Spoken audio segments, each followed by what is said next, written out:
பிடித்த தம்பிக்கு தான் அண்ணனாகி வாராரு. வெற்றி காணும் துதிக்கையினை தூக்கி கொண்டு வாராரு. வெள்ளையான உள்ளங்களில் வீட்டிருக்க வாராரு.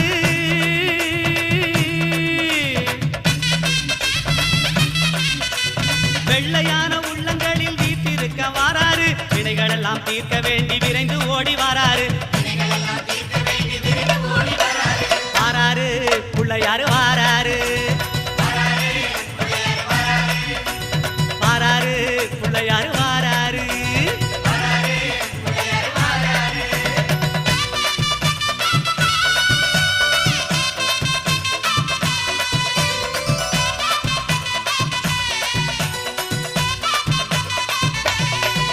அம்மா பார்வதியால் பெற்றெடுத்த பாலகனாய் வாராரு.